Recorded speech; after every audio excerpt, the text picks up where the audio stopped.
Perfect.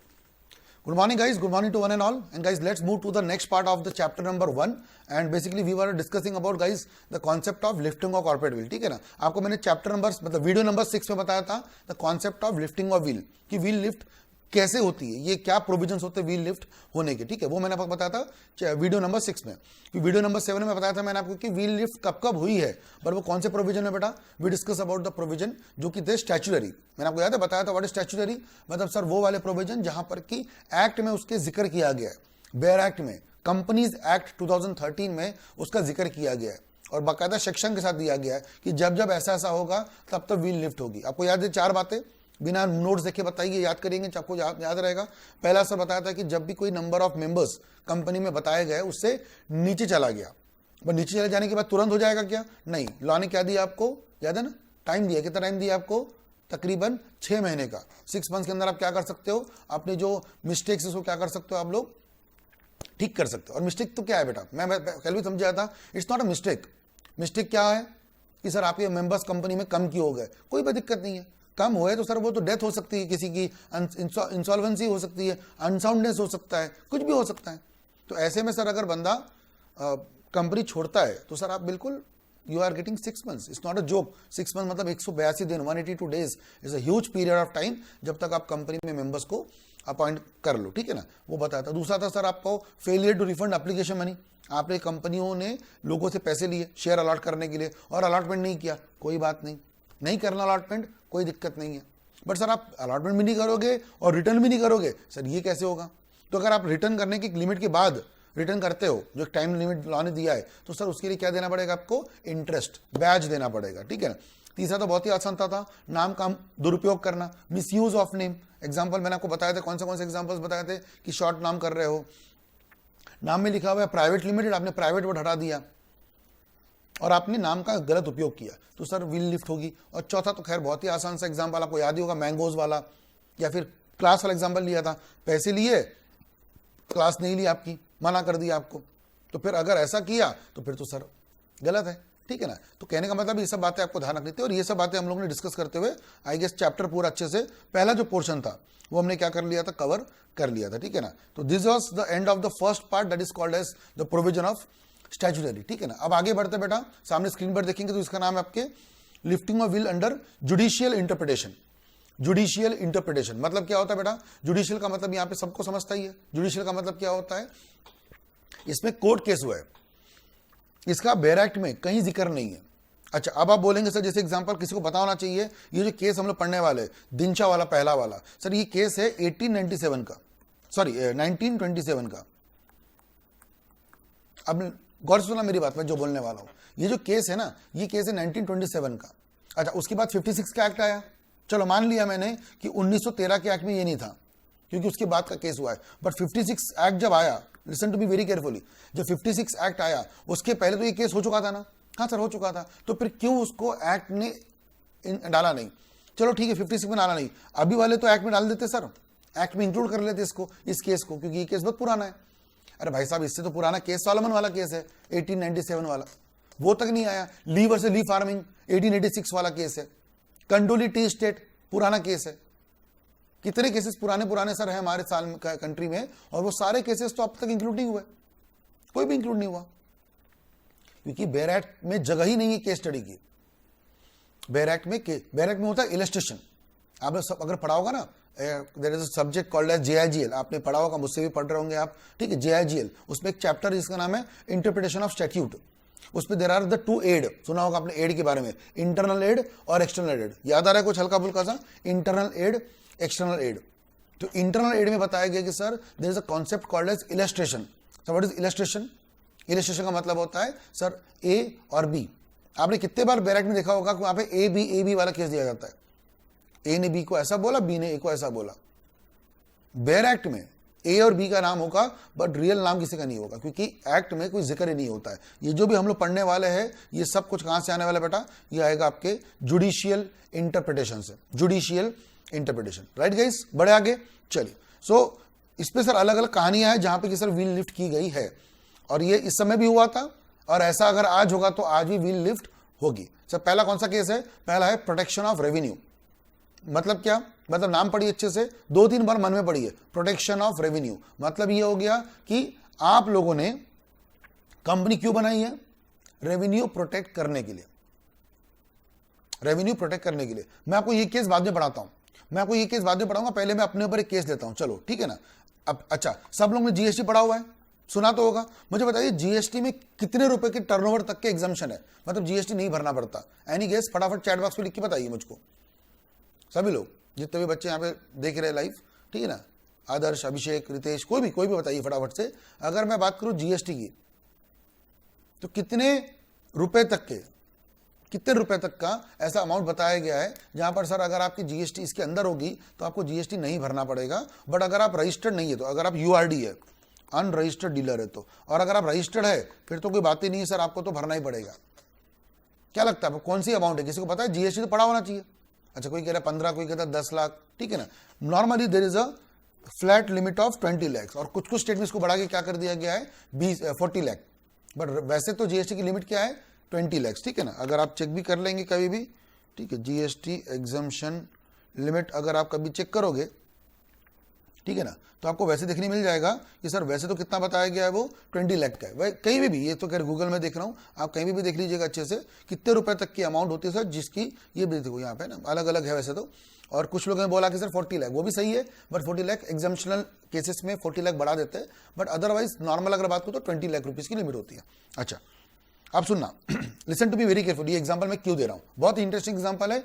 मान लेते हैं बीएमएल, सर बीएमएल के पास तो सर हजारों बच्चे पढ़ते हैं, हजारों बच्चे पढ़ते हैं। अब मान लो मेरे पास 1000 बच्चे पढ़ रहे हैं और मेरा एक ग्रुप की फीस मान लेते 10,000 रुपये है, तो भी सर कितने रुपए आ गए मेरे पास, 1 करोड़। हाँ सर 1 करोड़ कमाते हो, अरे भाई साहब 1 करोड़ का टर्नओवर है, और मैं अकेले नहीं पढ़ाता, मेरे साथ फैकल्टी पढ़ाते, सबको पैसे देने पड़ते हैं, है ना। अब सबका जो सॉफ्टवेयर है, सिस्टम है, ताम झाम है, सब खर्चे कर करके जो बचता है वो बचता है प्रॉफिट, और उस प्रॉफिट में भी फिर पार्टनर्स का हक है। उसके बाद भी सर हमको इनकम टैक्स भरना पड़ता है, ये जीएसटी अलग है। तो कमाते कितना होंगे वो आप यकीन भी नहीं कर सकते, बहुत बहुत बहुत बहुत कम अमाउंट आती है। अब आप मानेंगे नहीं इस बात को, लेकिन है फैक्ट है। तभी तो हम आपको इतने कम प्राइस पे लेक्चर दे पा रहे हैं ना यार। अगर हम आपको इतने कम प्राइस पे लेक्चर कैसे दे पा रहे हैं, बिकॉज हमको पता है कि सर हमारी प्राइसेस कम है, और हमारी प्राइसेस कम है इसलिए क्योंकि हमारी जरूरतें कम है, तो हम तो आपको दे पा रहे हैं। बट हाँ, कुछ खर्चे तो आते ही सर ना, वो खर्चे तो लगेंगे, और फिर ये सब चीजें। बट फिर भी मान लेते 10,000, अच्छा मैंने 10,000 बच्चे पकड़ लिए, क्या ज्यादा हो गया, इतने नहीं पढ़ाता मैं, ठीक है ना। मतलब यूट्यूब पे तो खैर बहुत पढ़ते हैं, 1000 बच्चे इंटू 10,000, अब बराबर आएगा कितना रुपया, 1 करोड़, है ना, बराबर है ना, 1 करोड़ ही आएगा ना, हाँ 1 करोड़ आएगा, हाँ 1 करोड़ आएगा, 1 करोड़ में टर्नओवर आ गया। अब मुझे बताओ क्या बीएमएल को जीएसटी देना पड़ेगा कि नहीं देना पड़ेगा? आंसर इज देना पड़ेगा सर, बीएमएल को जीएसटी देना पड़ेगा। अब देखो सर, हम मेरे साथ में पवन गहूकर है, कौन है वो, सीए। पीयूषा ठक्कर मैडम है, कौन है वो, सीए। दिव्या वासवानी मैडम है, कौन है वो, सीए। अब सर ये 3 सीए साथ में है, तो ये क्या के लिए है, पढ़ाते तो है साथ में, क्या दिमाग लगा सकते नहीं क्या? अब मान लो दिमाग हमने ये लगाया कि हमने एक बनाई बीएमएल, एक हमने बनाई टीपीसी, एक हमने बनाई पवन गहूकर क्लासेस, एक हमने बनाई दिव्या वासवानी क्लासेस, एक हमने बनाई पीयूषा ठक्कर क्लासेस, और हमने क्या किया ना, इस 1 करोड़ को 5 में डिवाइड कर दिया। मतलब हर एक को रिसीट अलग अलग देने लग गए। मतलब इस अकाउंट में कितने रुपए रिसीट देने गए, 19,90,000 रुपए तक की, और उसके बाद रिसीट देना बंद कर दिए बीएमएल से। एग्जाम्पल दे रहा हूं ये सिर्फ समझने के लिए। टीपीसी से भी सेम ऐसे करते करते एवरेज कितने रुपए की रिसीट सबके अकाउंट से कट रही है, 20 लाख की। And can we show to the government कि सर हम लोग तो बहुत गरीब है सर, 20-20 लाख का टर्नओवर करते हैं सर हम लोग, और हम बहुत छोटे लोग हैं, हमारे को जीएसटी मत लगाओ, जीएसटी माफ कर दो। क्या ये स्कीम अच्छी है, अच्छी स्कीम है, ये बताइए हाँ या ना, what you think first of all. तो क्या ये तरीका अच्छा है, इजी है बहुत? 1 करोड़ का टर्नओवर में टैक्स भरना पड़ जाएगा सर, अगर मैं सारा पैसा बीएमएल के नाम पे लूंगा तो टैक्स भरना पड़ जाएगा। उससे अच्छा सर अगर मैं 5 फर्म बना लूं तो टैक्स क्या कर सकता हूं मैं, 0 कर सकता हूं, 0, है ना। अच्छा लगता है सुनने में? अच्छा, उज्जवल बोलता है यस सर, अभिषेक कहता है यस सर, अच्छा लग रहा है सुनने में बहुत अच्छा लग रहा है। अब आप मुझे बताइए, आगे वाले लोग जो जीएसटी डिपार्टमेंट वाले, क्या उनको पता नहीं है तुषार पहाड़ी के दिमाग में क्या चल रहा है, या ये स्कीम इतनी इजी स्कीम है, ये कितनी इजी स्कीम है सर ये? आपको क्या लगता है तुषार सर के दिमाग में अकेले क्या ही किया है? डू यू रियली थिंक मेरे दिमाग में अकेले क्या आई है, ये किसी और को पता ही नहीं ऐसा कि ऐसा कर सकते करके? अरे भैया आपको तक पता होगी, बच्चे भी होंगे ना, आप स्टूडेंट भी है, आपके भी दिमाग में ये कंसेप्ट आ सकता है, sir how to evade tax, tax छुपाना कैसे। जब आपके दिमाग में आ सकती है, मेरे दिमाग में, मैं तो सीए भी नहीं हूं, मैं तो सीएस हूं, मेरे दिमाग में आ सकता है, तो सर ये तो सीए लोगों के दिमाग में तो पक्का ही पक्का होता है। और सीए से भी बढ़कर कौन होती है सर, जीएसटी डिपार्टमेंट, उनको भी पता नहीं होगा ऐसा हरकतें करते होंगे। अगर इन्होंने पांचों फर्म की व्हील लिफ्ट उठा के देखी और मालूम पड़ा, पता किया कि अंदर कौन है, कौन है अंदर, तो फिर कौन दिखेंगे अंदर आपको? बीएमएल में कौन दिखेगा आपको? तुषार पहाड़े। टीपीसी में कौन दिखेगा आपको? तुषार पहाड़े। अच्छा, पवन गहुकर क्लासेस पे कौन दिखेगा आपको? पवन गहुकर। बट क्या वहां पे भी तुषार पहाड़े होगा कि नहीं होगा? अगर आप बोलेंगे नहीं सर वहां नहीं होगा, तो फिर सर ऐसा हो सकता है क्या कि हमारे बीच में फ्रॉड हो सकता है कि पवन से पूरा पैसा लेके निकल जाए? ये तुषार पहाड़े फ्रॉड कर सकता है। इसलिए हम क्या करेंगे, हम सभी पार्टनर कहाँ होंगे? सभी फर्म में होंगे। मतलब बीएमएल को खोल के देखोगे तो कौन मिलेंगे आपको? हम चारों लोग। और टीपीसी को खोलोगे तो हम चारों लोग। पवन गहुकर को खोलोगे तो हम चारों लोग। दिव्या मैडम का जो फर्म खोल के देखोगे तो कितने लोग? चारों लोग। यानी कि इन शॉर्ट ये हो गया कि हमने फर्म क्यों बनाई, जल्दी बताइए, हमने फर्म क्यों बनाई? और हमारे इन पांचों में से आपने किसके साथ बिजनेस किया? इन पांचों में से आपने किसके साथ बिजनेस किया, जल्दी बताइए। हाँ, आप सबने किसके साथ किया? With BML. Everyone is saying very good. और अब मैं प्लीज बोल रहा हूं, आप लोग रिप्लाई टू एवरीवन किया करो, डो नॉट रिप्लाई प्राइवेटली, ठीक है ना? Reply to everyone, so that मैं भी देख पाऊंगा, तो सब लोग भी देख पाएंगे आपके आंसर, ठीक है ना? ओके, सो बीएमएल से कॉन्ट्रैक्ट किया, यानी कि चारों कंपनियां, मुझे बताइए क्या ये चारों फर्म सच में काम कर रही है? क्या ये चारों फर्म मार्केट में काम करने के लिए बनी है? क्या लगता है आपको, ये चारों बिजनेस करने के लिए बनी है कि फिर कोई तो भी टैक्स के इवेजन के लिए बनी है? क्या लगता है ना? Very good. रितेश बोलता है नो नो नो, ये कंपनियां या ये फर्म्स टैक्स चोरी करने के लिए बनी है। और क्या ये बहुत इजी है पता करना? विद इन 3 मिनट्स, मुझे लगता है, आप टाइम कैलकुलेट कर लेना, 3 मिनट में मैंने आपको कंसेप्ट समझा करके उसका आंसर भी दे दिया। इतना आसान सा कॉन्सेप्ट है ये, किसी के दिमाग में आ सकता है सर ये कि सर कंपनी बनाते हैं आप क्या के लिए? चोरी करने के लिए। तो सर जब ये हम और आप बैठ के डिस्कस कर सकते हैं, तो क्या सर ये बाकी लोगों को नहीं पता होगा? सबको पता है। यानी कि शॉर्ट बोलने का मतलब है ये आसान नहीं है। If you really think so it is so easy, why you are paying GST? आप जीएसटी में भरना गवर्नमेंट को बंद कर दो, हमसे भी जीएसटी मत लो, सब बच्चों से भी। सर आपसे जीएसटी मैं नहीं, सब टीचर लेते हैं, क्योंकि सबसे बड़ा पॉइंट है सर आप पैसा कहाँ ट्रांसफर करते हो? बैंक अकाउंट में। हम चाह के भी सर ये अवॉइड नहीं कर पाएंगे कि हमारे को ये, और मैं आपको अलग अलग फर्म अकाउंट नहीं दे पाऊंगा।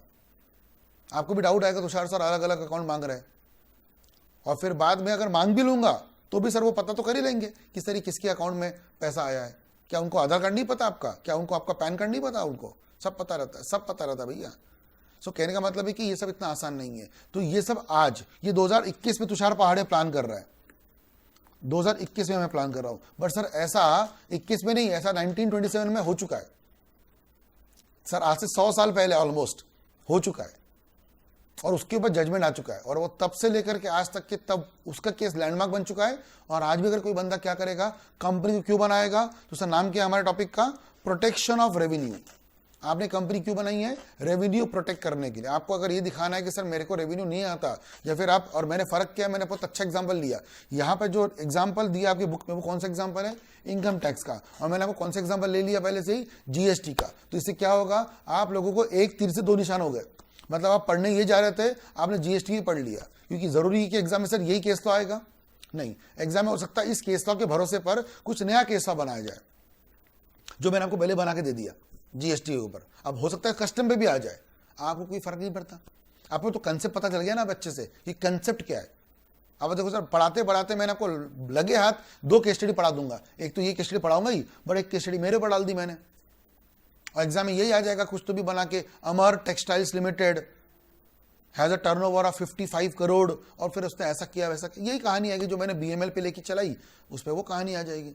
और आप बोलेंगे सर इजी क्वेश्चन है, क्योंकि हमने पढ़ लिया इसको अच्छे से, हमने सीधा भी पढ़ा और हमने उल्टा भी पढ़ लिया है ना, और बिना ज्यादा एफर्ट्स दिए आराम से स्मूथली पढ़ लिया। मानते हैं इस बात को? ठीक है ना। चलो, तो सर क्या हुआ था देखिएगा एक केस में जिसका नाम था 179 सेक्शन नंबर इनकम टैक्स का, जहां पे क्या बताया गया, सुनिए अच्छे से। वहां पे क्या बताया गया है कि कंपनी अगर बनाते हो 179 income tax act provides that for any tax assessed by a private company, भले फिर वो कंपनी बनने के पहले या बनने के वाइंड अप के समय। डायरेक्टर्स और पर्सनल लायबल, अगर वो टैक्स बाद में निकलता है तो लायबल कौन होंगे? डायरेक्टर्स। मतलब क्या यहाँ पे लिफ्टिंग ऑफ बिल लग गई? हाँ। अगर टैक्स चोरी कौन करता है? आप बोलेंगे सर बीएमएल चोरी किया। आपको लगता है सर बीएमएल चोरी किया होगा? सर बीएमएल टैक्स चोरी नहीं कर सकता, क्योंकि बीएमएल कौन सी कंपनी हो गई? आर्टिफिशियल। टैक्स चोरी करने के पीछे मास्टरमाइंड कौन होगा? तुषार पहाड़े, या फिर पवन गहुकर, या फिर दिव्या वासवानी, या फिर पीयूषा मैडम। हम 3-4 में से कोई होगा सर। कौन है वो तो फिर व्हील लिफ्ट करने के बाद मालूम पड़ेगा। लेकिन ये बात पक्की है, बीएमएल तो टैक्स चोरी वाला नहीं है, बीएमएल चोरी नहीं कर सकता। बराबर है? हाँ सर। तो लायबल कौन होंगे सर? डायरेक्टर्स। और वो लायबिलिटी आएगी विथ इंटरेस्ट ऑल्सो। मतलब जो टैक्स आपने कब भरना चाहिए था, लेट से मेरा मान लो मेरा पुराना टैक्स निकलता है चोरी वाला, कौन सा वाला? 2019 वाला। और वो 2019 की चोरी कब पकड़े गई? आज। वो टैक्स की चोरी थी 2 करोड़ रुपए की। तो क्या मुझे 2 करोड़ रुपए भरने पड़ेंगे? हाँ सर। क्या साथ में मुझे इस पर ब्याज भी देना पड़ेगा? क्योंकि जो टैक्स मुझे कब भरना चाहिए था? 2019 में, 2019 में, वो मैंने 2 साल तक चोरी करके रखा। तो क्या 2 साल का जो इंटरेस्ट आएगा वो भी आएगा कि नहीं आएगा? हाँ सर। वो भी कौन भरेगा? Sir director. कॉमन सेंस है ना? तो डायरेक्टर्स भरेंगे। और ये ध्यान रखना है, सुनना अच्छे से, where it is desired to determine for the tax purpose the residence of a company. Company की रेसिडेंस भी होती है, पढ़ा है आपने वो status, residence status, R and O R, R and N O R, सबने पढ़ा। आपको टैक्स पे तो पढ़ा ही होगा अच्छे से।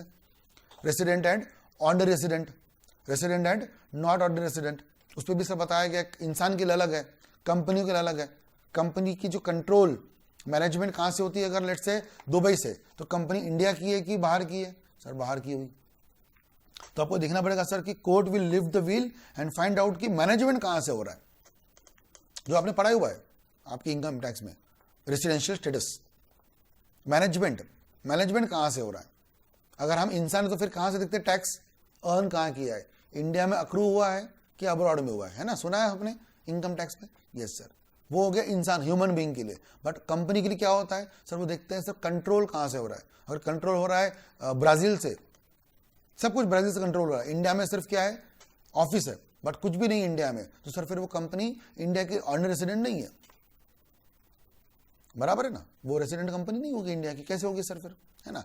तो वो आपको ध्यान रखते हुए चलना है, और फिर अकॉर्डिंगली टैक्स लगेगा। ठीक है सर, ये सब अभी नहीं पढ़ाया गया है टैक्स में। ठीक है, मैं जानता हूँ नहीं पढ़ाया गया, लेकिन एक कुछ बातें आपको शायद पता होनी चाहिए, क्योंकि इनकम टैक्स में तो सर ये होता ही है ना कि अगर मैं बताऊँ, मुझे बताओ ना, आप खुद सोचे देखो। माइक्रोसॉफ्ट कौन सी कंपनी होगी सर? इंडियन कंपनी होगी कि फॉरेन कंपनी होगी? आप खुद सोचे देखिए।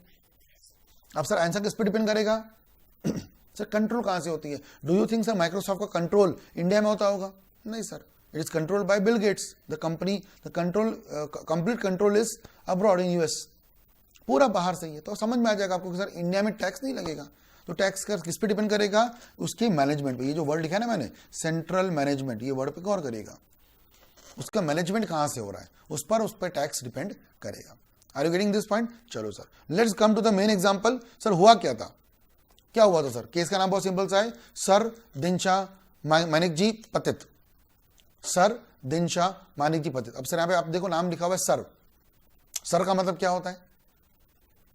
सर सिंपल, जैसे हम आपको तुषार सर बोलते हैं, नहीं, तुषार सर बोलते हैं। सर तुषार बोलते हैं क्या? नहीं, सामने में लिखा हुआ है सर। इसका मतलब क्या होता है? सर एक उपाधि होती थी, आपको पता ही अच्छे से।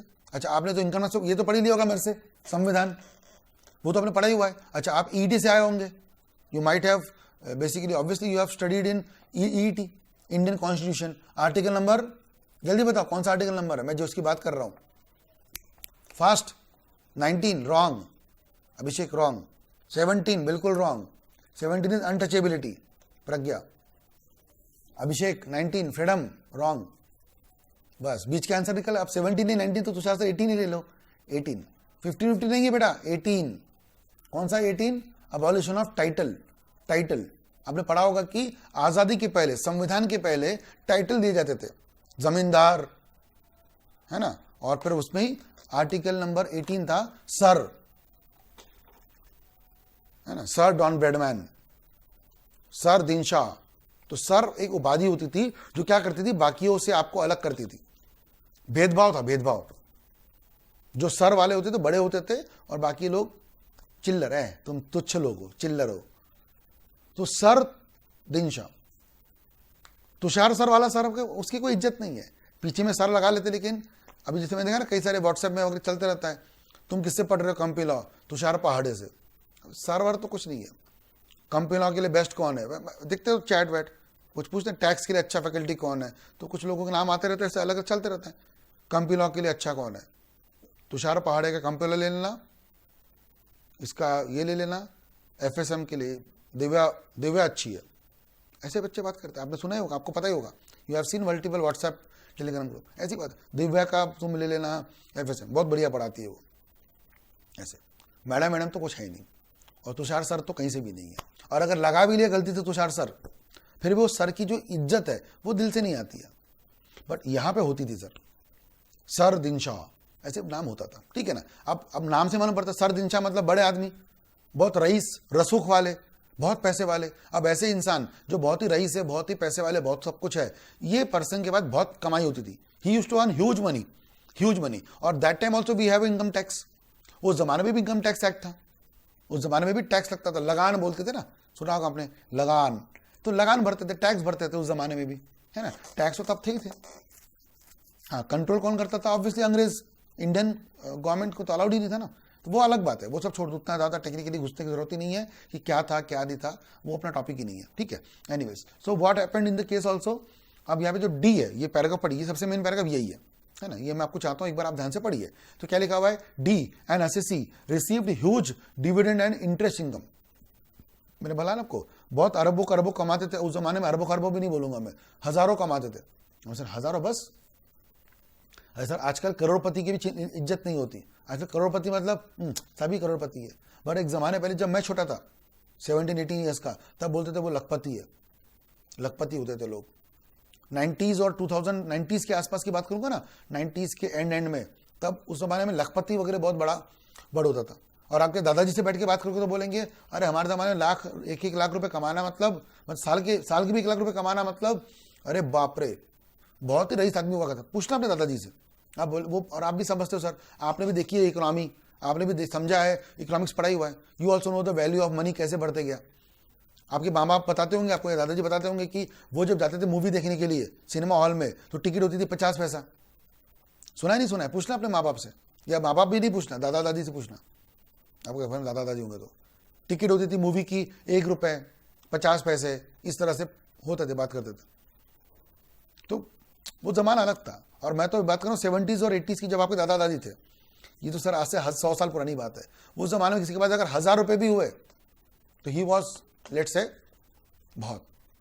अब वैसे ही हमारे पास दिनशाह भाई साहब थे, बहुत पैसा कमाते थे, क्योंकि नाम ही था उनका सर दिनशाह, रईस रसूख वाले, बहुत बड़े कैटेगरी के पर्सन थे। अब बहुत कमाते थे तो बहुत सारा इनकम आता था, टैक्स भी भरना पड़ता था, और टैक्स भरते भी थे, पहले भरते भी थे, है ना। मैं आपको 2 कहानियां बताता हूँ, ऑप्शन मतलब ओल्ड कहानी और फिर न्यू कहानी, ये पार्ट 2 बाद में आएंगे, ठीक है ना। पहले ओल्ड कहानी देखिएगा। तो ओल्ड कहानी में क्या होता था है ना, ये दिनशाह भाई साहब थे, मान लेते हैं, है ना, ये दिनशाह भाई साहब है। ये क्या करते थे सर, ये इन्वेस्ट करते थे बहुत सारे शेयर्स में, डिबेंचर्स में, इस समय, है ना, SD मतलब शेयर्स डिबेंचर। और बदले में क्या कमाते थे सर, वो कमाते थे इंटरेस्ट और उस पर डिविडेंड, बराबर यही लिखा हुआ था बुक में आपके, है ना। He used to earn huge interest and dividend. Interest कब आएगा सर, जब आप लोन देंगे, डिबेंचर देंगे, है ना, वो लेंगे। और डिविडेंड कब आएगा सर, जब आपने शेयर्स बाई किए होंगे, है ना। ओके, तो बहुत सारा पैसा लगाया करते थे, और बदले में सर क्या आया करता था उनको, इंटरेस्ट और डिविडेंड। अच्छा, मान लेते एग्जाम्पल के लिए 10,000 रुपये लगाए तो कितने रुपए कमाते होंगे, अरे सर 10% भी कमाया तो भी 1000 रुपये कमाते होंगे। अब सर 1000 रुपये तो बहुत छोटी अमाउंट होगी आज के लिए, उस जमाने में 1000 रुपये मतलब कैन यू इमेजिन कि सर वो 1000 रुपये मतलब 1 करोड़ 2 करोड़ होंगे। बोल सकते एग्जाम्पल के लिए, इतने रुपए कमाया करते थे वो, मतलब 10 करोड़ रुपए लगाए 1 करोड़ रुपए कमा लिए, लाइक दिस, ऐसा बोल सकते हैं। ठीक है सर, मान लिया इतने रुपए कमाया, और बहुत ज्यादा अमाउंट होती थी आज से 100 साल पहले। सर 1000 रुपये इंटरेस्ट पे कमाना मतलब बाप रे बहुत ज्यादा होता था, ठीक है ना। एनीवेज, अब 1000 रुपये कमाया करते थे, अब उन पे देना पड़ता टैक्स, इनकम टैक्स देना पड़ता, इनकम टैक्स, तो इनको टैक्स बहुत भरना पड़ता था। अब इन्होंने शायद पता नहीं उस जमाने में किससे बात की, क्या की पता नहीं, यह था ऑप्शन नंबर 1 जो पहले होता था, है ना, मतलब ये थी आम जिंदगी। अब हम बात करेंगे मेंटोर जिंदगी की। मेंटोर जिंदगी मतलब इधर में आते हैं, ठीक है। यहाँ क्या हुआ सर, है ना, यहाँ क्या हुआ, सेम कहानी, यहाँ पे दिनशाह भाई साहब है अपने, है ना, यहाँ पे हमारे शेयर्स और डिबेंचर्स हैं। बट व्हाट ही डिड, उसने क्या किया, सबने पढ़ाई होगा इसके बारे में अच्छे से। व्हाट ही डिड, उसने 4 कंपनियां बनाई, 1 2 3 4, 4 प्राइवेट कंपनी बनाई, ठीक है। नाम रख दिया लेट से ABCD। अच्छा, अब इनके पास कितने पैसे बताओ जल्दी से, कितने पैसे बताए थे मैंने आपको, 10,000 रुपए। इन्होंने क्या किया ना, सब पे दे दिए 25,000, लेट से 2500 है ना, 2500 सबको दे दिया। इन्वेस्टमेंट बना के ऐसा बना लिया कि भैया कंपनी बनाई है और इन्वेस्टमेंट करके क्या कर दिया सर, 25 रुपए सब में इन्वेस्ट करके रख दिया। और सर ये कंपनी का काम क्या था पता है आपको, 25 रुपए लेके क्या करना, शेयर बाय करना, शेयर बाय करना, शेयर बाय करना, शेयर बाय करना। डन, यहां तक क्लियर सबको, ये होता था। अब सर मुझे बताइए, ये जो कंपनी है, जो भी कंपनी जो कि शेयर डिबेंचर देती थी, उनके लिहाज से इन इसके हिसाब से, सुनना मेरी बात अच्छे से, इसके हिसाब से मैं बात करूं तो इन्वेस्टर कौन हुआ, इनके हिसाब से इन्वेस्टर कौन है, कंपनी है कि दिनशा है?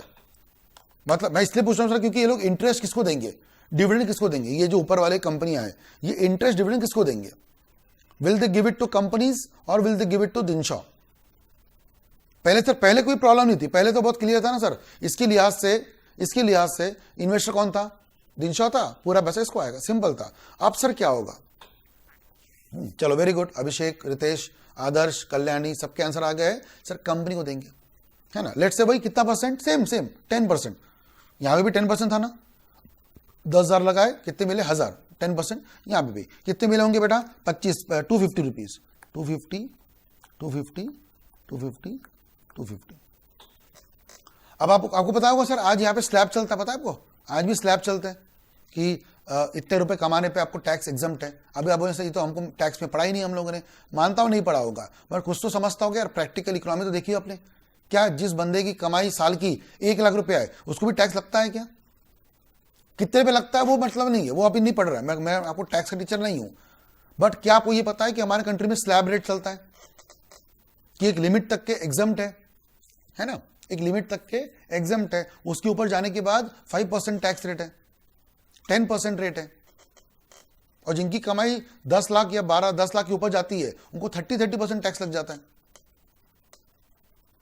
ये तो मालूम होना चाहिए शायद आपको, इतना एग्जैक्टली अमाउंट नहीं बताऊंगी, चलो मान सकता हूं मैं, क्योंकि आपने कई लोगों ने टैक्स अभी पढ़ा ही नहीं, क्योंकि अभी तो आप CSET पास होके आए हो, है ना, अभी तो आप CSET पास होके आए हो कई लोग, तो आपको टैक्स नहीं पता होगा, मैं मानता हूं, बट ये तो पता होना चाहिए सर आपको, बीइंग इन इंडिया में रहते हो और करंट अफेयर्स पढ़ा होगा आप लोगों ने, इतना तो पता होना चाहिए आपको कि हाँ सर इंडिया में स्लैब चलते हैं, एक लिमिट तक के टैक्स एग्जम्प्ट होता है, गरीबों को टैक्स लगता नहीं है, फिर एक लिमिट के बाद ऊपर जाने के बाद थोड़ा ज्यादा कम टैक्स लगता है मिडिल क्लास वालों को वगैरह। और जो रईस लोग होते हैं सर, जो 10-10, 12-12 लाख रुपए कमाते साल भर के, उनकी तो इनकम बहुत अच्छी है, तो टैक्स लगता था। ऐसे ही स्लैब रेट सर यहाँ पे भी थे, और मैं मानता हूं चलो स्लैब रेट था वो 250 रुपीज का, मतलब Dinshaw used to pay tax because how much he used to earn 1000 rupees, but उस जमाने में मान लेते टैक्स का स्लैब कितना था, 300 रुपए का, 300 रुपए से कम होगा आपका इनकम तो आपको टैक्स एग्जम्प्ट है, ऐसा मान लेते एग्जांपल के लिए। तो सर यहां पे अब क्या हो गया ना, what is the tax of company, कितना टैक्स आ रहा है कंपनी को, 250, तो टैक्स भरना पड़ेगा कंपनी को कि नहीं भरना पड़ेगा, सर नहीं भरना पड़ेगा। कितना टैक्स आया, 0, 250 आया, 0 टैक्स, मतलब चारों कंपनियों ने पैसे कमाए बट टैक्स कितना भरा, 0, यानी गवर्नमेंट को टैक्स मिला क्या, नहीं मिला। और बाद में इन कंपनियों ने चालाकी से क्या किया, पूरे पैसे इनको वापस कर दी, कितने रुपए, 250 रुपए। तो how much this person got, 250, कितने मिले इस बंदे को, 1000 रुपए मिल गए।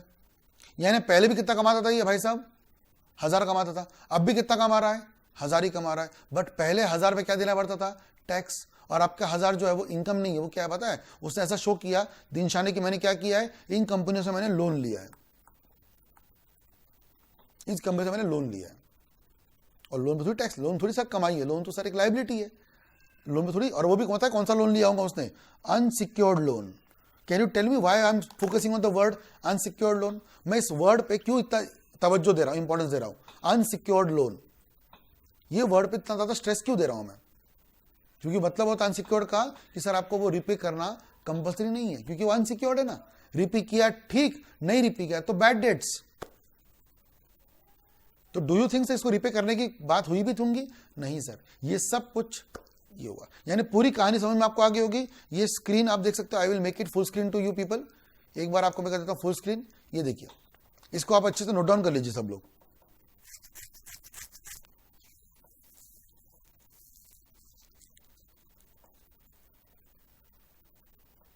नोट डाउन कर लीजिए। ये लेफ्ट साइड जो आपको दिख रहा है ये पुरानी बात थी, बट बाद में दिनशा ने अपना दिमाग लगा के क्या किया वो आप देख चुके हैं यहाँ पे, ठीक है ना। व्हाट ही डिड वो आप समझ चुके हैं यहाँ पे क्या किया उसने, तो दिमाग लगा के। और यही काम मैंने जीएसटी वाले में भी किया था, आपको दिखाया था, ठीक है ना, वो वाला एग्जांपल ध्यान रखिए, ठीक है गाइस। चलिए, तो ये हो गया आपका, समझ में आ गया आपको कंसेप्ट ऑफ दिनशा। अब आपको मैं चाहता हूं एक बार चलो लगे हाथ पढ़ ही लो पूरा, ये भी केस पढ़ लो। चलो फुल स्क्रीन करके रखता हूं। देखो क्या पढ़ा, डी एन असेसी, डी मतलब कौन, Dinshaw, received huge dividend and interest income.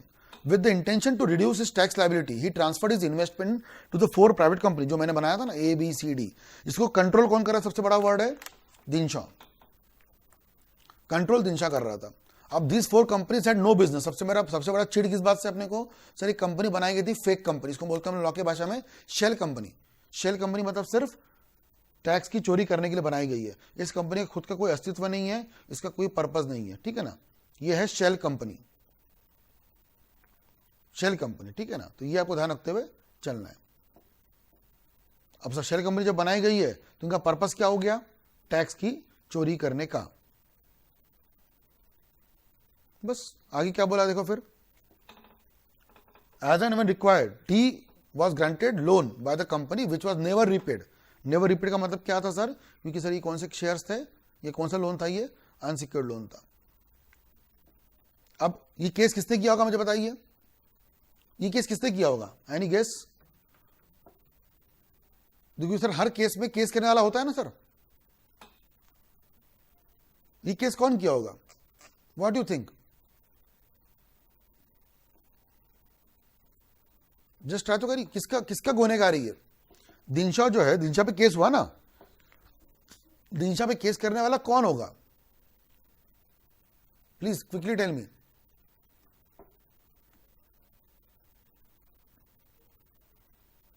Yes, it was income tax department, it was income tax department, जिसको आज हम लोग बोलते हैं सीबीडीटी। ऑब्वियसली बात है सर ना, टैक्स ऑफिशियल, हाँ मतलब टैक्स ऑफिशियल मतलब इंसान नहीं, डिपार्टमेंट।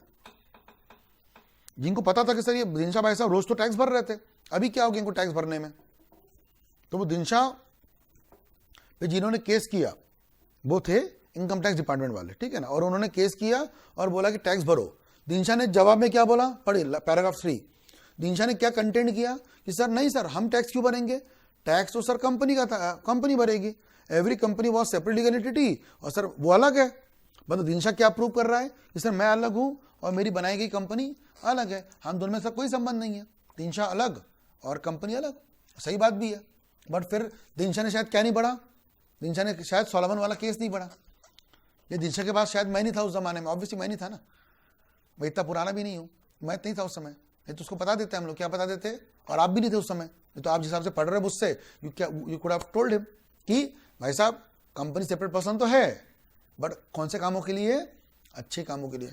बुरे कामों के लिए अगर आप कंपनी बनाएंगे और आपको क्या लगेगा कि सर हम कंपनी भी कंपनी बनाएंगे और फ्रॉड करेंगे और किसी को पता नहीं चलेगा, तो ऐसा गलत है ना। वो होता है ना, हमने सुना ना, बिल्ली जब बिल्ली दूध पीती है घर पे घुस के, जब दूध पीती है तो उसकी आंखें बंद होती है, और बिल्ली को क्या लगता है कि मैं जब दूध पी रही हूं तो मुझे कोई देख नहीं रहा, जबकि हम उसको देखते रहते हैं। अब हमारे हाथ में उसको भगाना है, अगर वो पेट है आपके घर में, पालतू है ना, बिल्ली है, पेट है, तो फिर तो आप उसको दूध पिलाते हो। लेकिन अगर आपके घर में देखो कई बार घुस जाती है और जब वो दूध पीती है तो उसकी आंखें बंद होती हैं। बस वही कंसेप्ट आप लगाइए कि आगे को लगता है जब आंखें बंद कर रहे हैं तो उसको लगता है कि भैया कोई नहीं देख रहा है क्योंकि आंखें बंद है ना, बट हम तो देख रहे हैं ना, हमारी तो आंखें हैं। तो दिनशा को भी क्या लगा सर कि हम ऐसा करेंगे किसी को पता नहीं चलेगा। नहीं, सीबीडीटी वाला बोलता भैया लॉ हमने बनाया है, and when we are the law makers, हमको पता रहता कि कौन क्या सोच सकता है, कौन क्या सोच सकता है। जैसे मैं एक टीचर हूं, मुझे पता है ना कि आपके दिमाग में क्वेश्चंस बहुत ही कम आएंगे, आई कैन बेट यू। बच्चा ऐसे जब क्लास लगाता है तो क्या बोलता है, सर डाउट्स का क्या होगा, डाउट्स का क्या होगा। आप खुद भी यही है, मैं भी यही हूं, आपको डाउट्स ना के बराबर आएंगे। पता है क्यों? क्योंकि मैं जब टीचिंग कर रहा हूं इतने सालों से, मुझे पता है कि आप पूछ पूछ के क्या पूछ लोगे, पूछ पूछ के क्या पूछ लोगे आप। वो जो भी आप पूछ सकते हो वो सारी बातें मैं पढ़ाते समय ही इंक्लूड कर लेता हूं। इतनी हमारे पास सर एक्सपर्टीज आती है, क्योंकि सर मैं पिछले 12-13 सालों से सीएस के बच्चों को पढ़ा रहा हूं। ऐसे नहीं कि अभी 2-3 साल से पढ़ाना चालू कर दिया। एक्सपीरियंस तो भी कुछ चीज होती है यार, there is something called experience, और वो हमारे पास में पूरा है, गारंटी आपको दिख जाएगा। हाँ, आपका भी डाउट सही है कि सर जब क्लास लेते हैं आप लोग तो क्या बोलते हो, सर डाउट्स का क्या होगा, सर डाउट सेशन कैसे होंगे, sir will we get the support of doubt and all. बिल्कुल सही बोला आपने, बट सर आपका सोच अलग है, सही है, लेकिन हम लोगों का भी थॉट प्रोसेस बिल्कुल क्लियर है। ठीक है, आप लोगों को कोई दिक्कत यहाँ पे कहीं से भी नहीं आएगी। ठीक है ना, एनीवेज ये क्लियर होगा सबको बेटा। D contended that every company was separate legal entity and it has right to act under its own legal banner. वो own legal banner पे काम करती, कंपनी अलग है, हम अलग है। ऐसा किसने बोला? ऐसा बोला वो कौन, अपने सलमान, अपना ये दिनशा भाई साहब। वो बोलते सर हम टैक्स क्यों भरे, हम तो अलग है। ऐसा कोर्ट ने क्या बोला सुन लीजिए, वो फाइनल वर्ड है। तो कोर्ट बोलता है सर टैक्स प्लानिंग करना अच्छी बात है, tax planning is a legitimate thing, but tax evasion is wrong. Tax planning अच्छी बात है, लेकिन टैक्स इवेजन जो अगर आप कर रहे हो वो रॉन्ग है। एंड हेंस जजमेंट क्या आया, D will be was liable to pay, D को लायबल किया गया। मतलब कौन हारा केस को, दिनशा हार गया। कौन जीता case, income tax department case जीत गया, और कोर्ट ने बोला डी को पैसे देने पड़ेंगे। बट ये डी कैसे मालूम पड़ा कि चारों कंपनी में डी है? जब आप व्हील लिफ्ट करोगे तो मालूम पड़ेगा कि सर अच्छा व्हील लिफ्ट में तो क्या रियल में क्या किया होगा उन्होंने, anyone please tell me. Court ने व्हील लिफ्ट की मतलब क्या किया होगा एक्चुअली, ये बहुत बड़ा क्वेश्चन है। कई लोगों को लेमैन डाउट में आता है। अब बच्चा मुझे पूछ सकता है सर क्या किया, व्हील लिफ्ट मतलब क्या किया, कैसे मालूम पड़ा होगा कोर्ट को कि दिनशा ही चारों कंपनी का मालिक है? और सिंपल, उसे पर्दा अरे पर्दा थोड़ी उठाते यार रियल में, वो तो कहानी है। रियल में क्या किया होगा सर बताइए, व्हाट यू थिंक, रियल में ऐसा क्या किया होगा कोर्ट ने कि उनको मालूम पड़ गया कि दिनशा ही उसके अंदर का आदमी है? सर कॉर्पोरेट व्हील लिफ्ट किया, अरे हाँ मालूम है, टॉपिक तो वही है, बट उसमें क्या किया प्लीज बताइए। मनी फ्लो होकर कहां जा रहा है वो पता किया, इन्वेस्टिगेशन किया, ये तो बहुत बड़ा वर्ड है बेटा, वो तो ऑब्वियस ही बात है, बट उसमें क्या किया होगा, मतलब क्या चेक किया होगा, मैं ये पूछ रहा हूं। जैसे रितेश ने बहुत अच्छा आंसर दिया कि सर मनी फ्लो होकर के कहां जा रहा है, कहां से आ रहा है और कहां जा रहा है, ये चेक किया। हाँ ये एक रीजन है। दूसरा सर जब कंपनी बनाई होगी ABCD 4 कंपनियां बनाए, रेड मारा होगा, नहीं नहीं नहीं, हाँ रेड ठीक है, रेड भी मारा होगा, नहीं नहीं आप समझ नहीं रहे, इन्वेस्टिगेशन का दूसरा वर्ड होता है रेड मारना। तीसरा कोई बंदा हिंदी में बोलेगा सर वो आके धपक गए होंगे, अरे ये सब तो वर्ड्स हो गए ना। उसमें किया क्या होगा सर, उन्होंने देखा होगा कंपनी का मेमोरेंडम, आर्टिकल्स, ये चेक किया होगा सर कि मेमोरेंडम बनाते समय किसने कंपनी के सब्सक्राइबर में साइन किया है, कंपनी के डायरेक्टर कौन होगा, ये पता किया होगा। Are you getting my point, ये पता किया होगा। अब आपको मैं अगर पूछूं रिलायंस इंडस्ट्रीज लिमिटेड किसने बनाई, रिलायंस वर्ड जो रिलायंस कंपनी की जो सब्सक्राइबर है वो कौन है, किसने बनाया रिलायंस कंपनी को? रिलायंस कंपनी बनी 1973 में, किसने बनाया होगा रिलायंस को? जल्दी बताइए चैट बॉक्स पे, तब तक मैं आपको कुछ दिखाता हूं, आपके कंसेप्ट हिल जाएंगे पूरे, जल्दी बताइए।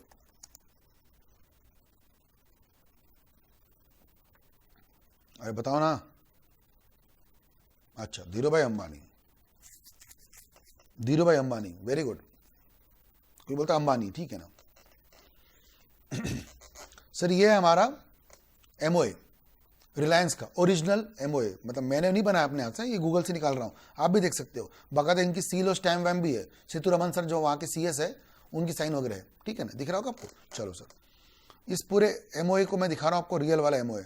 इसको नीचे जाते हैं, ये सर बहुत सारे सर्टिफिकेट वगैरह है, ठीक है सर। नाम क्या है कंपनी का, सबने पढ़ा होगा ना एमओए, कितने क्लॉज होते हैं सर एमओए में? 6 क्लॉज है। सबसे पहला क्लॉज कौन सा होता है, पढ़ा होगा आप लोगों ने सर, नेम क्लॉज, देखो नेम रिलायंस इंडस्ट्री लिमिटेड। फिर सेकंड क्लॉज क्या होता है सर, रजिस्टर ऑफिस क्लॉज, अच्छा कंपनी कहाँ है सर, स्टेट ऑफ महाराष्ट्र में। फिर थर्ड कौन सा होता है, ऑब्जेक्ट क्लॉज, देखो सर ऑब्जेक्ट है, क्या क्या काम करती है कंपनी, सब कुछ है अंदर में, ठीक है ना।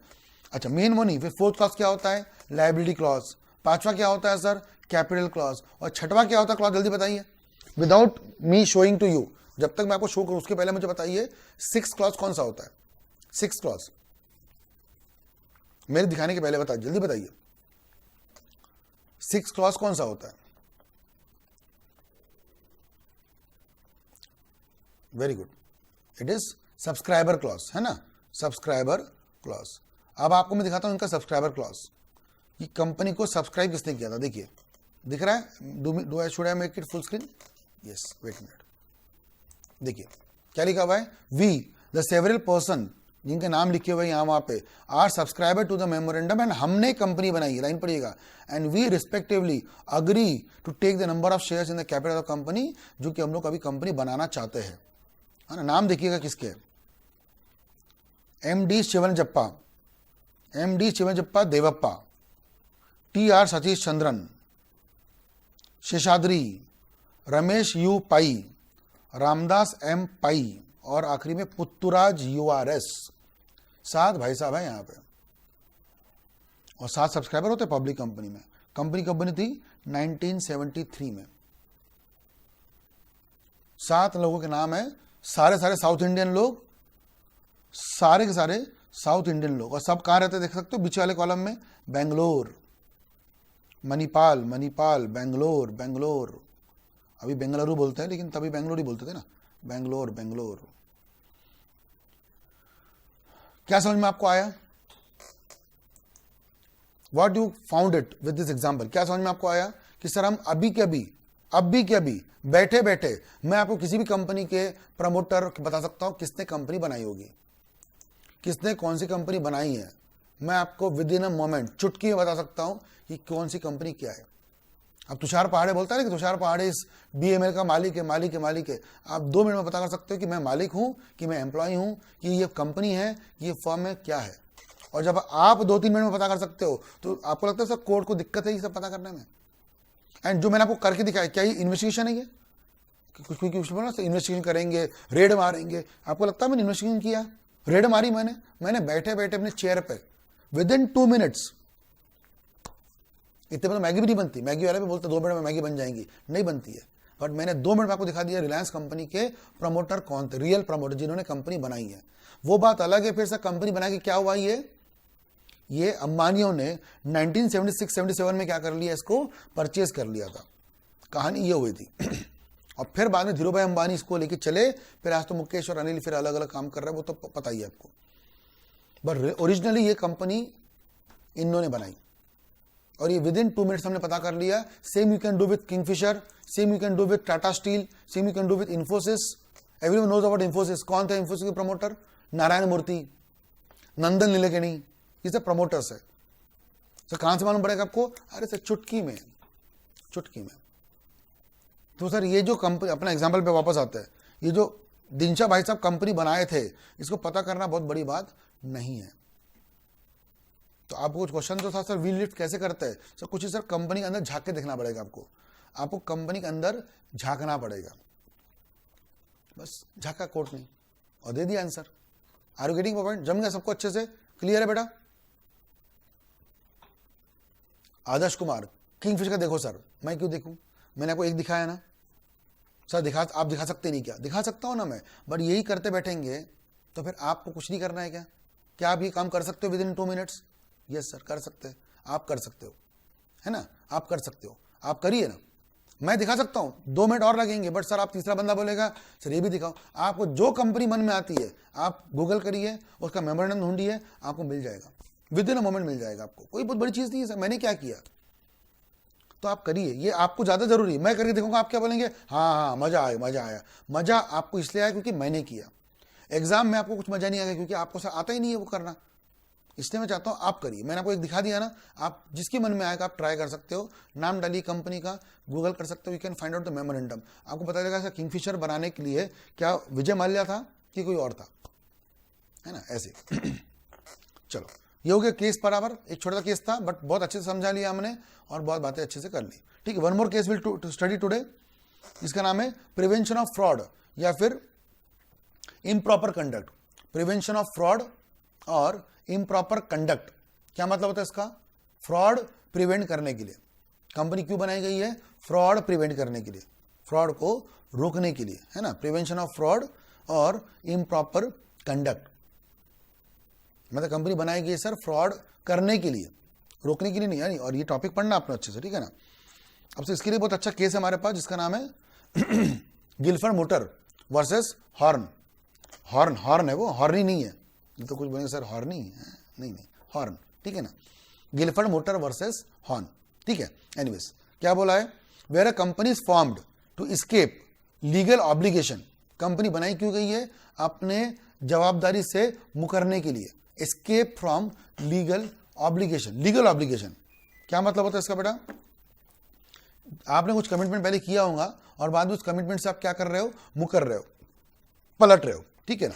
ऐसे में the court will recognise, sorry not recognise such an company as a separate legal entity, court उस कंपनी को सेपरेट लीगल एंटिटी ट्रीट नहीं करेगा। अगर कब नहीं करेगा, अगर आप अपने जबान से मुकर गए तो, आपने जो वादा किया था वो निभाया नहीं तो, है ना। The legal personality of the company may be also disregarded in the interest of justice where the machinery of corporation has been used for some fraudulent purpose, जैसे कि डिफ्रॉड करना, डिफीट करना, वो सब। अब सर वो तो ठीक है, बड़ी बड़ी बातें छोड़ दो, हुआ क्या बताओ इस केस में, इस केस में क्या हुआ सर ऐसा जिसके लिए आप भड़क रहे हो उतना, या ये लोग भड़क गए, ठीक है। इसमें सर हुआ ये था, एक कंपनी आप देख सकते हो सामने में लिखा हुआ है Gilford motor company limited versus horn, ठीक है। सर यहाँ पे हुआ क्या था, हॉर्न एक जो है वो एक इंसान आप दिख रहे हो, और गिलफर्ड मोटर कौन है बेटा, सर वो एक कंपनी है, वो एक कंपनी है, ठीक है। अब सुनना हुआ क्या था, कंपनी ने किस पे केस किया, एक हॉर्न नाम के बंदे पे, ठीक है सर। अब सर पहले थोड़ा जाना पड़ेगा हिस्ट्री में, तो हिस्ट्री सर ऐसी थी कि हॉर्न जो था वो सर एक कंपनी का मालिक था, और उसने क्या किया सर, अपनी कंपनी किसी और को बेच दी। अब मैं आपको फिर से वापस ये छोड़ दो कहानी, I will take you my story, मैं अपनी एक स्टोरी बना के पूछता हूँ आपसे, ठीक है ना। तुषार सर ने क्या बनाया, BML बनाया, बाद में BML बनाया। पहले मेरी फर्म का नाम जो जानते हैं, जो मुझे फॉलो करते हैं बहुत सालों को पता है, मेरे फर्म का नाम है TPC, आज भी अवेलेबल है ये, ठीक है ना, आज भी अवेलेबल है। इसका नाम है, इसमें आप जाएंगे, ये देखो CSTusharPahade.com, ये आप टाइप करेंगे तो मेरी फर्म आज भी आपको मिलेगी, जिसका नाम है TPC, तुषार पहाड़े क्लासेस, ठीक है ना। ये मेरा फर्म है, ये मेरे सारी फैकल्टी वही है जिसके आप पढ़ रहे हो, वो सब टेंशन नहीं है, बट एक अलग वेबसाइट है। और अभी जो आप देख रहे हो सर वो है BML, बुक माई लेक्चर, जिसके थ्रू आप बात कर रहे हो, ठीक है। तो BML एक फर्म हो गई बड़ी सी, ठीक है। ये BML, ये भी वही है, वही फैकल्टी सब लोग हम लोग है, बट ये अलग है, ये नई वाली है। पुराना मेरा जो फर्म था बहुत समय से वो यही है, इसका नाम क्या है, तुषार पहाड़े क्लासेस, ठीक है सर, समझ में आ गया। अब सुनना मेरी बात अच्छे से जो मैं कहानी बना रहा हूँ, ये कहानी बता रहा हूँ, ये रियल में नहीं है, कहानी बता रहा हूँ सर। मैंने TPC चलाई 2016 से 2019, और फिर 2020 में मैंने क्या बना दिया, BML। बट BML बनाने की पहले की स्टोरी सुनिए। स्टोरी सर ये थी कि मेरे पास आती है Byju's, listen to be very carefully, Byju's आती है, ये सब कहानी है, रियल में कुछ भी नहीं हुआ। बायजूस आती है और क्या बोलती है, तुषार सर हम तो वैसे तो 11-12 की कोचिंग में है, ये सब में है, we are entering into CS market, हमको सर CS मार्केट में एंटर होना। मैं बोला वेरी गुड सर, तो सर क्या आप अपना TPC का बिजनेस मुझे बेच दोगे, मुझे बेच दोगे। मैंने बोला हाँ सर बेच देंगे, बेच देंगे। बोले कितनी वैल्यूएशन, मैं बोला सर 50 करोड़ लगेंगे सर इसके, मेरा ब्रांड, मेरा लोगो, सब कुछ आपको मिल जाएगा। कितने रुपए, 50 करोड़। अब बच्चा कह रहा था 50 करोड़ ज्यादा नहीं बोल रहा आपने लिमिट से, अपने औकात से बाहर नहीं जा रहे आप, एग्जाम्पल समझो ना यार, इसी बहाने से 50 करोड़ की ये तो लग जाएगी अपनी बोली, ठीक है। तो एग्जाम्पल के लिए तुषार पहाड़े ने कितने रुपए रखे, अपने बिजनेस का रेट कितना रखा, 50 करोड़, वैल्यूएशन है 50 करोड़। और बायजूस भी कुछ छोटा खिलाड़ी नहीं है, उसने मेरे बिजनेस का वैल्यूएशन किया, मेरे यूट्यूब सब्सक्राइबर देखे, मेरे नंबर ऑफ बच्चे देखे, लाइक्स डिसलाइक्स देखे, वेबसाइट पे हिट्स वगैरह देखी, सब कुछ देख के उन्होंने बोला ठीक है तुषार सर 50 करोड़ रुपए आपको दे देंगे। बट शर्त क्या है, शर्त ये तुषार सर आप आज के बाद कोचिंग वाला काम नहीं करेंगे। मुझे बताइए पहला आंसर, क्या बायजूस मुझ पर ऐसी कंडीशन डाल सकता है क्या ये एग्रीमेंट जब हम पूरा बिजनेस बेचते हैं तो ऐसा क्लॉज हो सकता है क्या? पहला तो मुझे आंसर दीजिए हाँ या ना, व्हाट यू थिंक, तुरंत बताइए। सब लोगों को तुरंत रिप्लाई रखना है और देखता है चलना है। अच्छा, आदर्श बोलता है यस, अभिषेक उज्जवल बोलते हैं नो, रितेश बोलता है नो, कल्याणी बोलती है, मतलब सब नो बोल रहे, सिर्फ एक ही बंदा है आदर्श जो बोलता है तुषार सर ऐसा रूल आ सकता है क्या, ऐसा क्लॉज आ सकता है क्या आपने इंडियन कॉन्ट्रैक्ट पढ़ा होगा ईटी में? बिल्कुल सर पढ़ा होगा। उसमें सर आपने सेक्शन नंबर 30 पढ़ा होगा, agreement to restraint of trade. Agreement in restraint of trade, क्या किसी को ट्रेड से रोकना एक पर्टिकुलर समय के लिए या पर्टिकुलर एरिया में अलाउड है कि नहीं है? मैं फिर से रिपीट कर रहा हूं आपके क्वेश्चन, क्या किसी को किसी बिजनेस करने से रोकना स्पेशली ध्यान रखते हुए कि सर मैंने अपना बिजनेस किसको बेच दिया है, बायजूस को 50 करोड़ रुपए में। 50 करोड़ का मतलब होता है उन्होंने मेरे से 50 करोड़ पूरे राइट्स ले लिए। क्या वो मुझे ये बोल सकते तुषार सर आज के बाद आप फिर से कोचिंग नहीं करेंगे, आप कुछ और बिजनेस करो सर, आप होटल खोलो, आपको खाने बनाने का बहुत शौक है, हमने देखा है इंस्टाग्राम पे बहुत बढ़िया बढ़िया कुकिंग करते रहते हो, आप वीडियो डालते हो, आप खाना बनाओ, आप होटल खोल लो, आप शेफ बन जाओ, आपको गाने का आदत है आप सिंगर बन जाओ, आपको जो करना है करो सर, कोचिंग नहीं करोगे आप आने वाले 3 साल तक के। फिर से पूछ रहा हूं आपसे, क्या बायजूस मुझ पर ये कंडीशन डाल सकता है और क्या ये कंडीशन वैलिड है कि इनवैलिड है?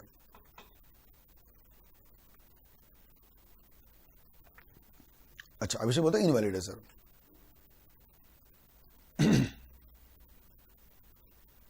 नो सर इनवैलिड है। ओके, अच्छा आदर्श तो सही है, आदर्श को छोड़ देते बन। अभिषेक और रितेश, यानी कि आपका ये कहना है कि 50 करोड़ बायजूस मुझे देगा, है ना, और फिर अगले दिन मैं अपना एक नया यूट्यूब चैनल खोलूंगा, I will open my new YouTube channel, और मैं सबको क्या बोलूंगा, खास करके अभिषेक और रितेश को क्या बोलूंगा कि मेरे पास आ जाओ, मैं यही हूं, do not join classes in Byju's. क्योंकि आपको किससे मतलब था, तुषार पहाड़े क्लासेस से कि तुषार पहाड़े से? मुझे पता है आप बोलोगे तुषार पहाड़े सर आपसे, तो आपसे मेरे पास कल से क्लास आने अलग जाओगे। मुझे बताइए, अगर ये सब मैं कर करके मैं नेक्स्ट डे क्लासेस चालू कर लूं अपनी, आप सब तो मेरे पास ही आएंगे, तो फिर बायजूस ने क्या किया 50 करोड़ देके, ये मुझे बताइए। बायजूस मतलब I would don't want to use the proper word, but आप समझ गए होंगे कि बायजूस का क्या हो गया। बायजूस का क्या हो गया वो समझ में आपको आ ही गया होगा। उसने मुझे 50 करोड़ किस बात की दिए, ये समझाइए मुझको आप, किस बात के बायजूस ने मुझे 50 करोड़ दिए? सर आपकी ब्रांड की, तुषार पहाड़े क्लासेस के। पर तुषार पहाड़े सर तो कल से नया क्लास ले रहा है बाजू में, और बच्चा बोले तुषार सर हम तो आपके पास ही आएंगे। बायजूस के पास कौन जाएगा? मेरे सारे बच्चे, मुझे इतना पता है शॉर्ट में आंसर, जितने बच्चे मेरे पास पढ़ते थे वो कल से मेरे पास पढ़ने आएंगे कि बायजूस में जाएंगे, इतना बताइए मुझको आप, बस सिंपल आंसर।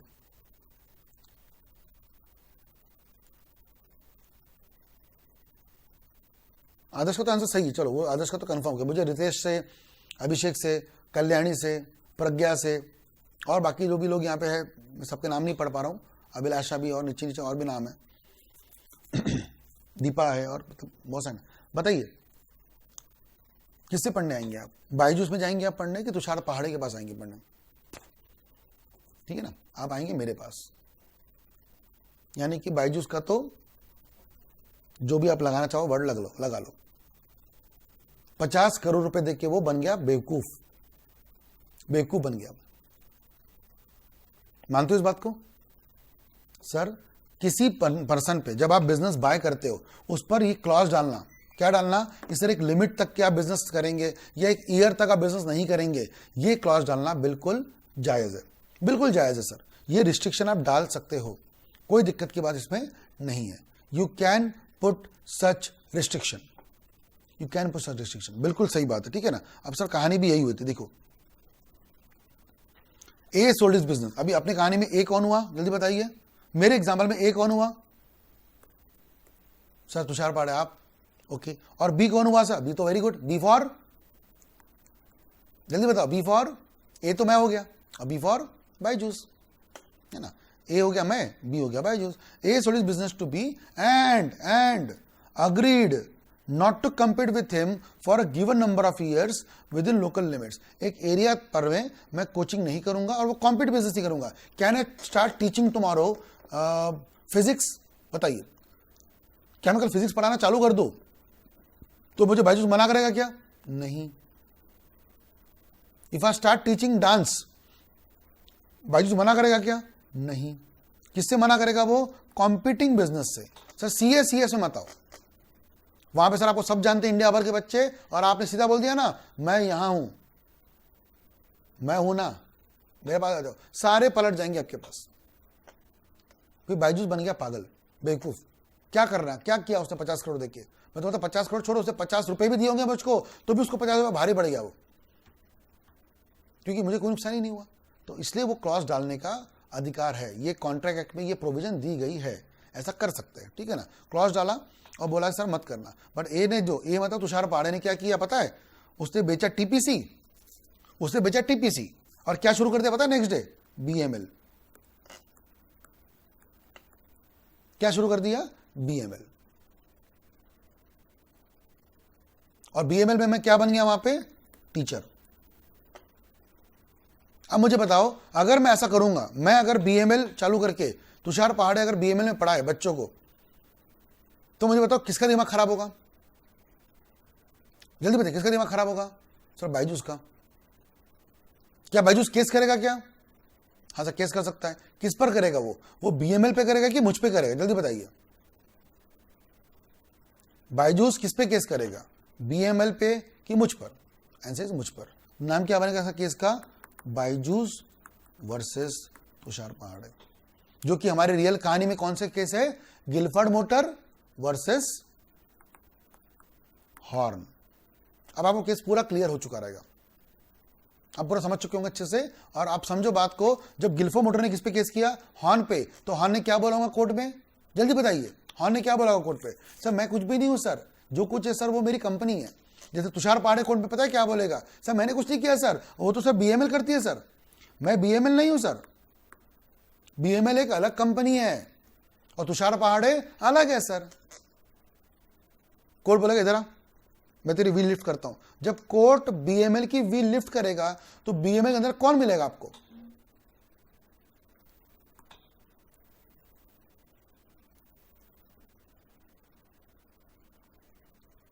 क्लियर? इससे बेटर समझ सकते थे आप, बिना पढ़ाई किए, बिना कॉन्सेप्ट पढ़े आप समझ गए होंगे, है ना। ए ने क्या किया, एंटर करने के लिए उसने क्या बनाया, उसने बिजनेस एक नई कंपनी बनाई और नई कंपनी नाम पे कॉन्ट्रैक्ट करना शुरू कर दिया। जब बी ने केस किया, बी मतलब वही बायजूस ने केस किया, हमारे केस पे किसने केस किया, गिलफर्ड मोटर ने केस किया। किस पर?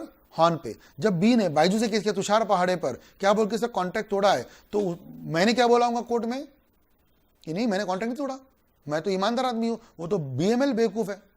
कोर्ट बोला सर बीएमएल बेवकूफ हो ही सकते नहीं, क्योंकि बीएमएल तो कौन सी पर्सन है, आर्टिफिशियल। सर गलत तो आप हो। और कोर्ट ने क्या किया सर, कोर्ट ने दे दिया इंजंक्शन। व्हाट इज इंजंक्शन बेटा? सबने सुना होगा, इंजंक्शन का मतलब होता है स्टे ऑर्डर। कोर्ट ने लगा दिया स्टे ऑर्डर। किस पर स्टे ऑर्डर लगा दिया? मुझ पर। क्या बोल करके, तुषार सर अपना क्लास अभी के अभी बंद करिए। और वैसे ही हॉर्न को भी क्या दे दिया उन्होंने, क्या दे दिया हॉर्न को, उन्होंने ऑर्डर दिया कि सर तुरंत क्या किया जाए, अपना बिजनेस बंद किया जाए तुरंत। तो कोर्ट ने लगा इंजंक्शन ए पर, मतलब उस कहानी में हॉर्न पर, और अपने एग्जांपल में तुषार पहाड़े पर और उसकी कंपनी, एंड मना कर दिया कि सर कॉम्पिटिंग बिजनेस ना करे। कॉम्पिटिंग में अंडरलाइन द लास्ट वर्ड, सबसे मेन वर्ड लास्ट वाला है, कॉम्पिटिंग ना करे। क्या हॉर्न कोई दूसरा बिजनेस चालू कर सकता है? Yes sir. क्या तुषार पहाड़े दुनिया में कोई भी काम कर सकता है? Yes sir. टीचिंग छोड़ के, वो भी कौन सा टीचिंग?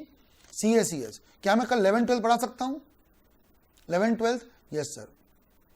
क्या ना टीच, जैसे वो था ना 3 इडियट्स में था ना वो रैंचो जो पढ़ाता था, A for Apple, B for ball, Ladakh में जाके। Can I start my school in Ladakh? Can I start teaching nursery kids and all this? Sir कुछ भी करो सर, CACS में मत आना बस। और जिंदगी भर नहीं, कुछ समय के लिए, है ना। क्या लिखा था यहाँ पे, गिवन नंबर ऑफ ईयर्स। कुछ समय क्यों बोला गया है? एनीवन कैन टेल मी, कुछ समय तक क्यों बोला गया है? 3 साल या 5 साल? इसका पर्पस क्या हो सकता है?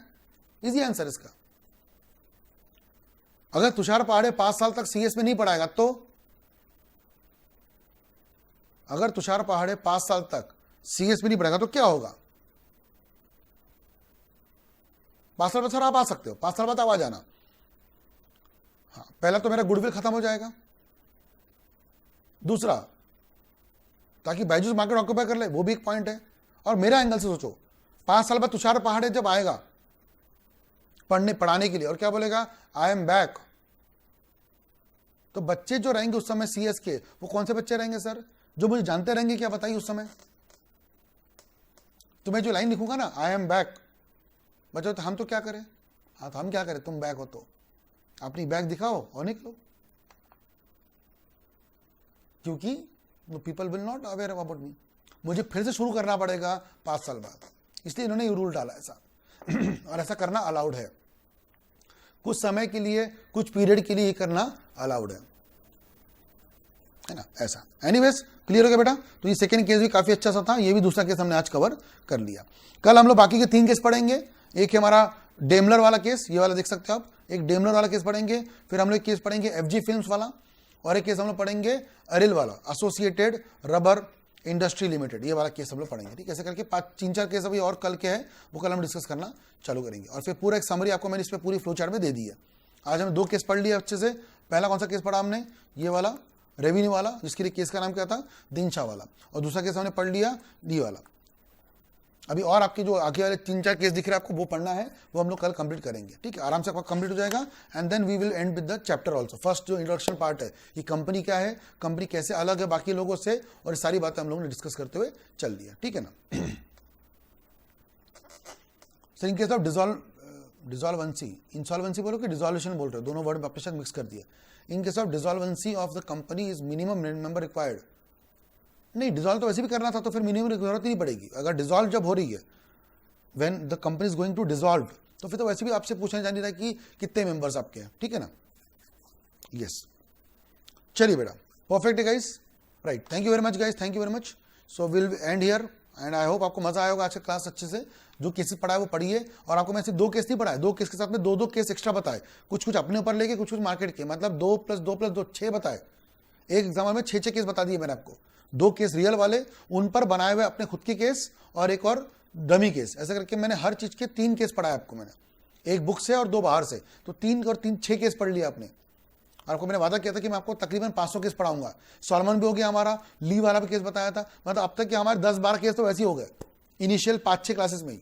और सर हमारी क्लास तो चलेगी सर 150-200 केस क्लासेस तक, तो सर तब तक तो आप 500 के ऊपर पढ़ लोगे केसेस, आराम से पढ़ लोगे।